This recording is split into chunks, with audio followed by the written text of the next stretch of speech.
gente vai falar agora sobre imposto de importação e exportação.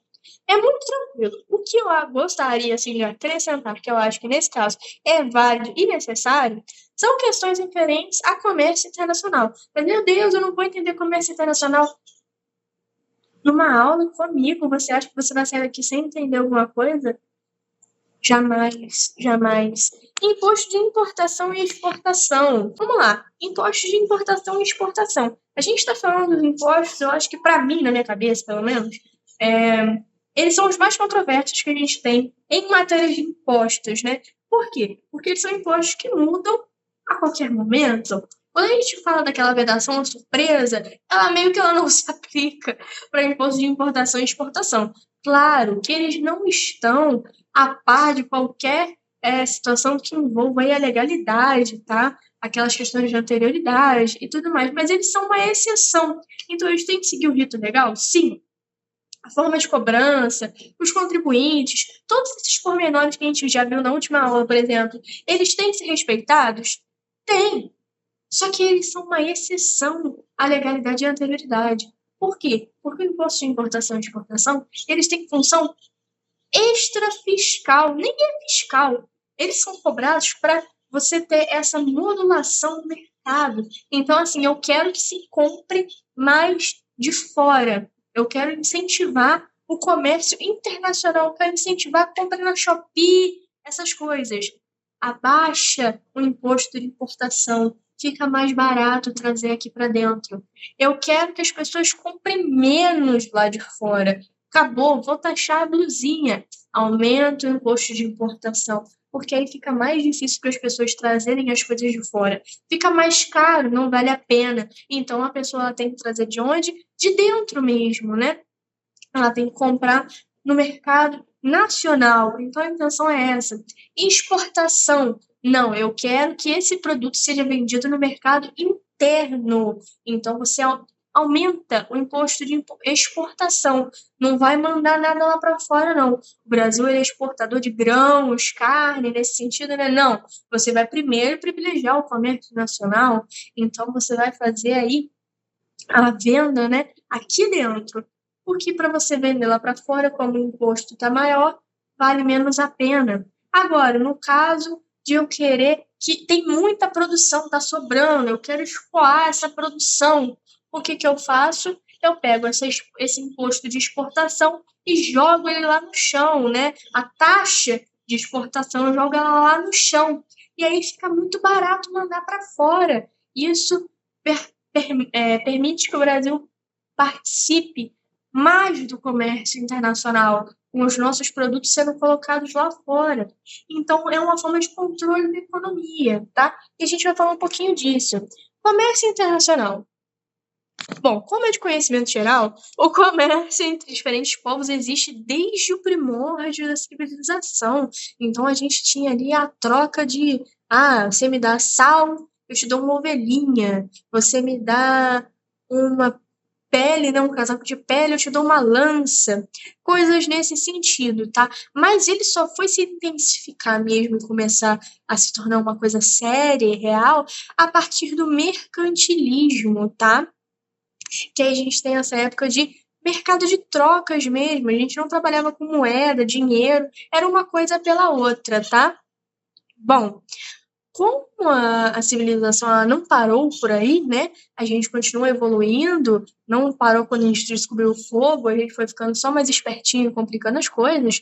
A gente teve inovações produtivas, e com isso eu não estou falando de revolução industrial, não. Estou falando assim, aprendeu que pode colocar o boi para puxar o arado no campo, aí tem menos trabalho laboral, aqui trabalho físico, né? Então a pessoa se desgasta menos, fica menos doente.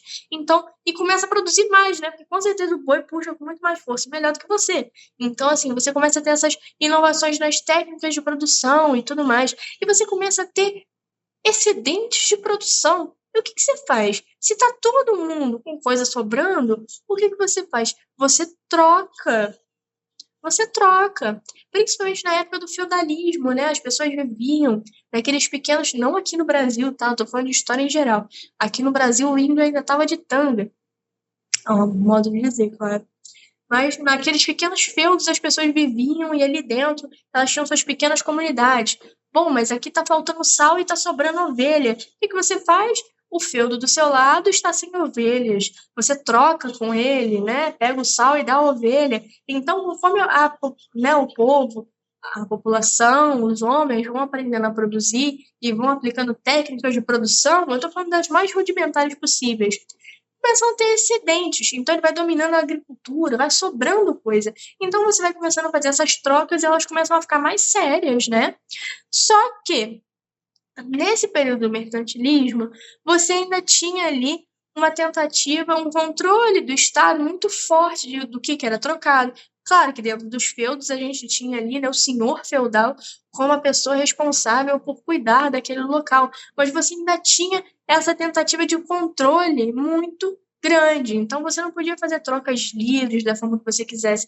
Você ainda tentava trocar mais do que você, né, ganhar mais do que você perdia, coisas nesse sentido. Então você ainda tinha meio que o pessoal ainda estava meio arredio, né, com essa noção assim de fazer essas trocas, tá? E aí, conforme tem a queda dos feudos, você tem a expansão marítima, as pessoas vão morar mais perto dos portos, e as pessoas começam a trazer, né, bijuteria, quinquilharia de outros lugares para vender, coisas importadas, acessórios e tudo mais.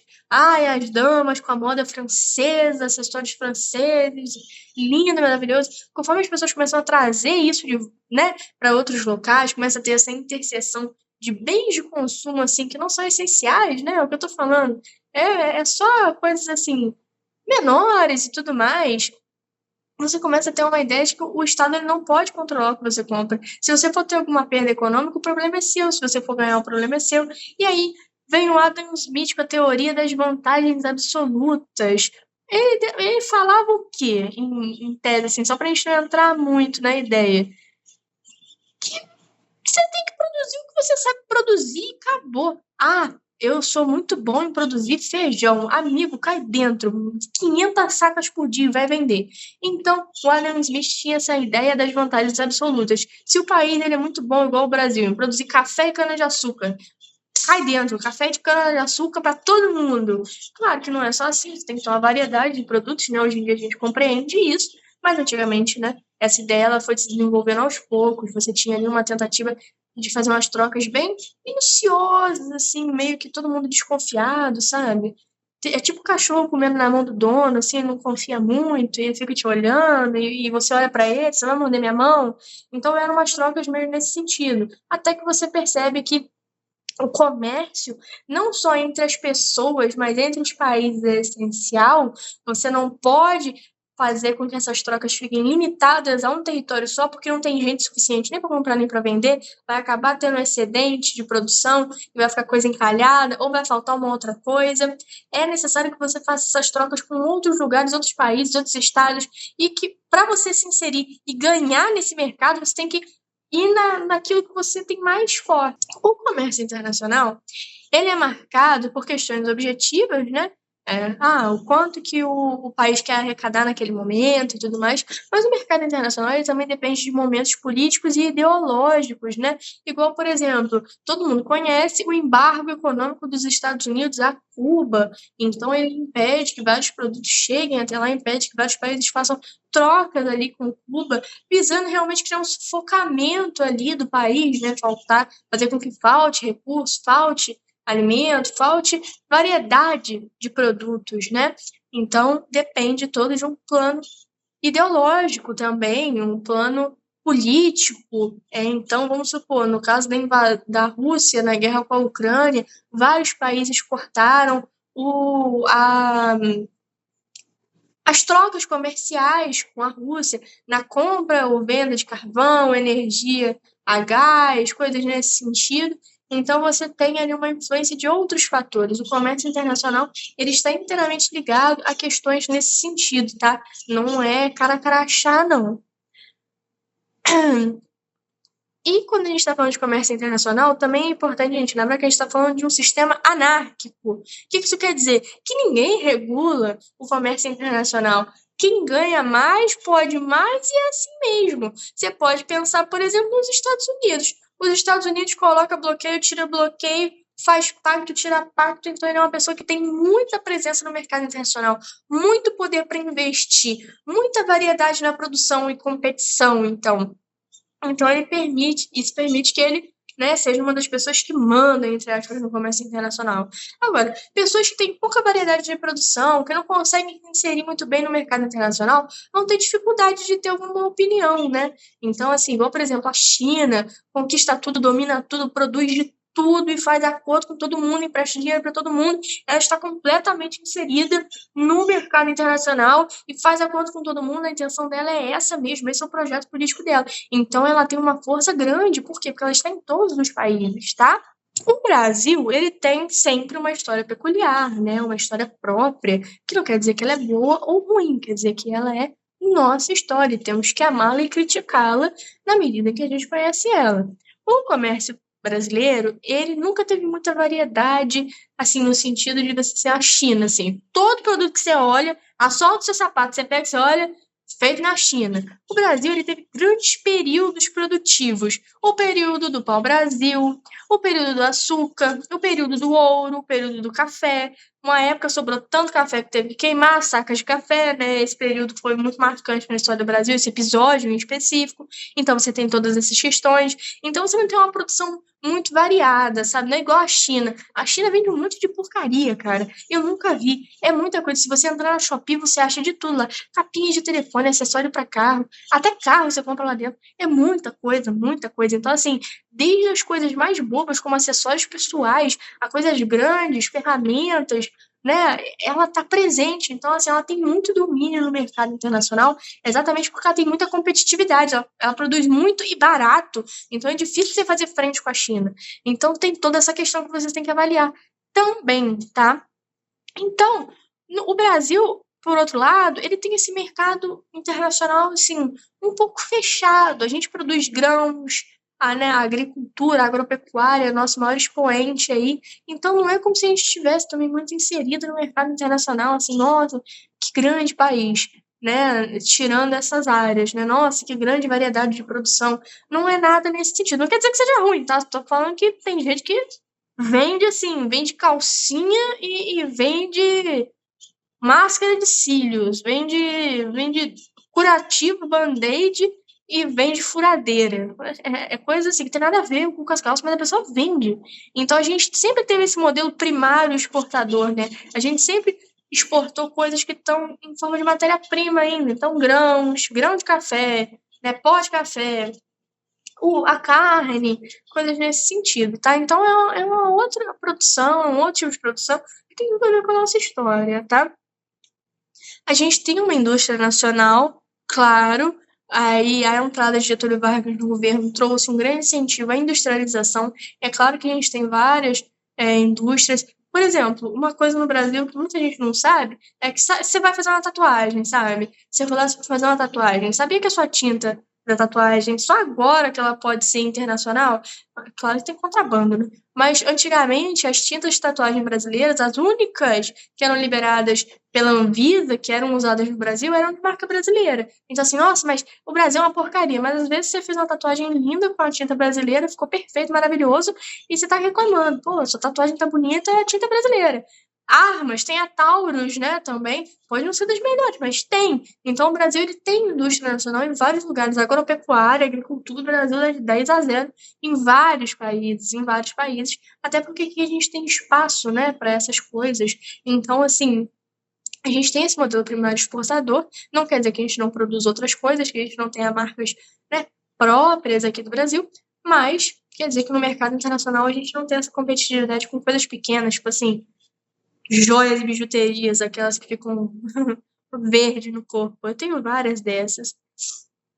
Enfim, o mercado internacional ele também pode ser não atrapalhado, né? Mas ele também pode ser moldado, a palavra é essa, moldado por acordos aduaneiros. Então, nesses acordos aduaneiros, a gente vai ter um território, e nesse território a gente vai ter regras tributárias diferentes, um tratamento especial. Quer saber um lugar onde existe um acordo aduaneiro? Zona Franca de Manaus, lá as taxas tributárias são diferentes. Mercosul, a integração dos países aqui da América Latina, existe uma taxa única que você paga, né? Se você for comprar uma coisa da Argentina, do Chile e tudo mais. Mas aí é o que eu te falo, né? Você entra na Shopee, só tem xing-ling, pô, sem xenofobia, sem nada, só uma piadinha saudável. Mas tem de tudo lá, assim, é tudo chinês, sabe? Então, assim, você vê pela tradução que o negócio tá em chinês, que é uma tradução que não faz sentido nenhum. Então, assim, é difícil concorrer, né?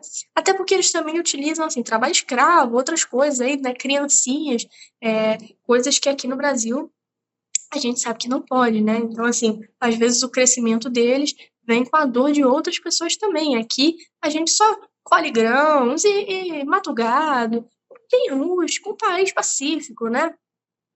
Aí os exemplos, né? A Zona Franca de Manaus, o Mercosul, o GATT, que é o General Agreement of... Opa, não consegui ler, que tá pequeno. General Agreement on Tariffs and Trade. Nossa, pegou esse inglês? Eu tenho prova internacional, tirei nota A. Botei todo o meu esforço aí agora, hein? Gostou da pronúncia? Bonita demais, hein? Fiquei até arrepiada. Então, você tem esses acordos, se você quiser dar uma parada, dar uma lida, senão também não faz muita diferença, é só uma curiosidade mesmo. Você tem esses acordos aduaneiros. O mais importante para a gente aqui é da Zona Franca de Manaus, que é em Manaus, né, como uma tentativa de industrializar ali aquela área, e o Mercosul, né, que cria essa taxa e políticas de integração econômica, né. Então, quando a gente fala política aduaneira, a gente está falando de política internacional de trocas, tá, de importação e exportação. Aí os impostos. Eu trouxe o imposto de importação e exportação tudo junto. Por quê? Porque são a mesma coisa com nome diferente. É tipo IPTU e ITR. É a mesma coisa, só que um é para fora e um é para dentro. Importação é para você trazer para dentro e exportação é para fora. Para fora, né? Exportar, mandar para fora. Então, o imposto sobre exportação e o importação tem função extrafiscal, eles têm essa tentativa de controlar a inflação, regular a balança comercial e também geram formação de reserva monetária, tá? O imposto de exportação ele é utilizado para formação de reserva monetária, então ele fica guardadinho, ele não é utilizado, tá? Para você ver que a função deles realmente é extrafiscal. Claro que eles arrecadam, mas no caso da exportação, por exemplo, fica guardado para ter fundo monetário, não faltar dinheiro, né? Controlar a inflação, coisas nesse sentido, tá? E aí vamos às características deles, né? Conceito: são impostos sobre produtos nacionais ou industrializados que venham ou vão. Importação: eu estou trazendo da Shopee uma compra que veio da China. Importação: vou pagar ICMS, vou pagar imposto de importação. Às vezes o meu produto vai ficar preso na alfândega e eu vou ter que pagar uma taxa adicional. Exportação: vai para fora, tá? São tributos antigos, porque desde que o mundo é mundo essas trocas têm que acontecer. O pau-brasil, por exemplo, era exportado, né, para Portugal. O açúcar era exportado.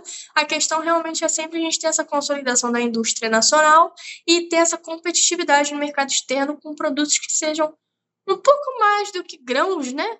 Grãos e gado. Ter uma variedade, né? Produzir equipamento, ter portos, coisas nesse sentido, né? Base de cálculo é a alíquota, então você vai ter assim, a alíquota de 3%. Qual que é o valor da blusa que você comprou? R$50? Então, o imposto de importação é 3% de R$50. Quanto que dá isso? Não sei. Também nunca vou saber, porque eu não vou procurar, tá? O contribuinte é quem está importando ou exportando. Então, sim, na hora que você fecha seu carrinho na Shopee, você está na condição de contribuinte do imposto de importação. Você não pode se esquivar disso, você vai pagar. Ele já vem no valor total do produto que você paga, tá? Eles são de competência da União, até porque cabe à União fazer esse controle dessa política, tá? Porque não é uma política referente a Estados nem nada, é uma política nacional de economia, tá? O lançamento é por declaração. Você declara o que você está comprando e a Receita fala, beleza, o valor é esse. Pagou? Paguei, tá ótimo, tá? E o fato gerador é o registro. Na verdade, a gente fala que o fator gerador é o desembaraço aduaneiro. Ou seja, quando ele chega aqui ou quando ele vai sair daqui. Porque na hora que vai sair você tem que pagar e na hora que ele vai entrar você também tem que pagar. Do contrário, ele fica preso na alfândega e se ele ficar preso na alfândega, sabe o que acontece? Se você não for lá reclamar ele fica com o produto perdido e ele vai ficar lá abandonado. Não deixe seu produto ser abandonado na alfândega. Faça uma compra consciente. Ou compre no mercado nacional, né? Mas é isso. Gostou da aula? Muito obrigada. e até a próxima aula a gente continua falando de imposto.